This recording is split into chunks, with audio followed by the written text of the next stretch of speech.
નવી શિક્ષણ નીતિ પ્રમાણે વિદ્યાર્થીઓ માત્ર શિક્ષણ જ નહીં પણ ચિત્ર, વ્યાયામ, સંગીત અને રમતગમતમાં પણ ધ્યાન આપી શકે તેવા ભાર વિનાના ભણતરનો અભિગમ અપનાવવામાં આવી રહ્યો છે.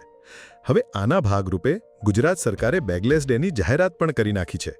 ત્યારે એ સવાલ ઉઠ્યો છે કે જ્યાં સરકારી શાળાઓમાં આ ઇતર પ્રવૃત્તિઓના શિક્ષકો જ નથી, ઉપરાંત રમતગમતના મેદાનો પણ નથી, તો હજારો વિદ્યાર્થીઓ બેગલેસ ડેના દિવસે કરશે શું?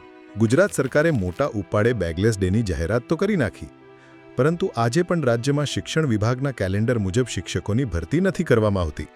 આજે પણ રાજ્યમાં 40,000 જેટલા શિક્ષકોની ઘટ વર્તાઈ રહી છે. છેલ્લા 15 વર્ષ કરતાં પણ વધુ સમયથી ચિત્ર, સંગીત અને વ્યાયામના શિક્ષકોની ભરતી જ કરવામાં આવી નથી. રાજ્યની 6,921 પ્રાથમિક શાળાઓ એવી છે જ્યાં રમતગમતના મેદાનો જ નથી. આટલું જ નહીં, રાજ્યમાં 38,000 વર્ગખંડની અછત છે. 2,462 શાળાઓ એવી છે જ્યાં માત્ર એક જ શિક્ષક છે. 341 શાળાઓ એવી છે જ્યાં એક જ ઓરડામાં બધા ધોરણ ચાલે છે. 10,000 ઓરડા તો હમણાં પડી જશે તેવી હાલતમાં છે. વિદ્યાર્થીઓ વૃક્ષ નીચે બેસવા મજબૂર છે, તો ઘણી શાળાઓને કોમ્પ્લેક્સમાં ચલાવવાનો વારો આવ્યો છે. શાળાઓમાં ઇતર પ્રવૃત્તિઓ માટે કોઈ જ સુવિધા ઉપલબ્ધ નથી.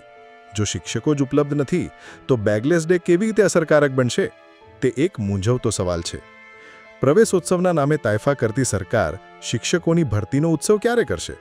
ભાર વિનાના ભણતરની વાતો વચ્ચે બેગલેસ ડેથી બાળકોને એક દિવસ માટે બેગના ભારમાંથી રાહત તો મળશે, પણ ગરીબ, સામાન્ય અને મધ્યમ વર્ગના વાલીઓને મસમોટી ફીના ભારમાંથી ક્યારે રાહત મળશે?